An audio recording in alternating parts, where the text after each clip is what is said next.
Le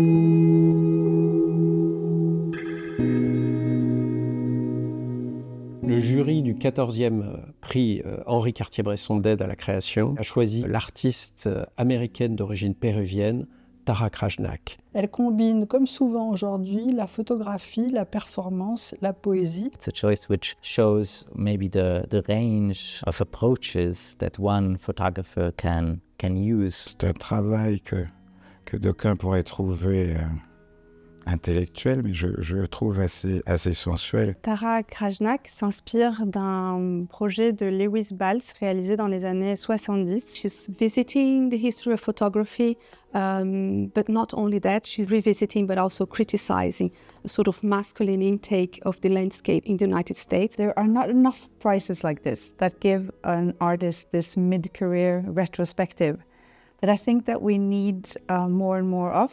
This recognition that will help this artist and the others to dive further into their work.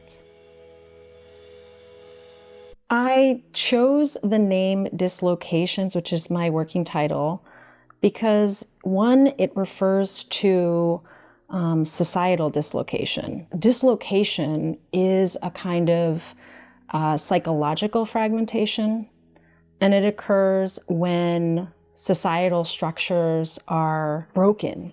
In my work, I think I'm challenging structures.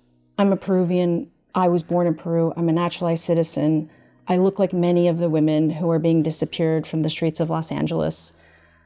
But in my past work, I've also been concerned with the canonical history of photography. This brings me to Lewis Baltz. I'm revisiting Lewis Baltz's landmark work, 1974, New Industrial Parks near Irvine, California. And in this work, Baltz is interested in what he calls the aesthetics of concealment. I'm living in Los Angeles at the time I started this project, right? I live, I teach, I work. I've been living there for 15 years. And fires are going on all around me. Ongoing student protests. And then the ICE raids started, and the disappearance of marginalized bodies. I'm photographing my body. I often use my body in my work. I'm reenacting poses of immigrants who have been disappeared. And I'm shooting from above.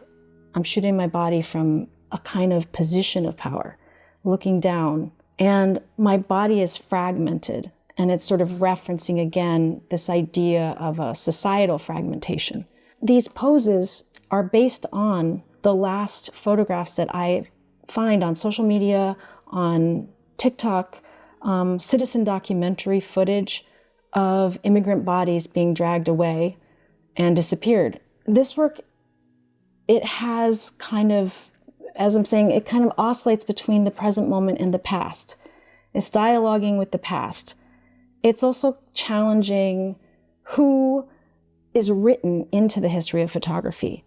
I'm interested in violence against women. This is also something in my work that I would say has carried through from project to project. These structures that are connected to the military-industrial complex, some of them are still standing and some of them are still connected, right? I think there's a kind of hidden violence there. And there's also a hidden violence to the disappearance of immigrants.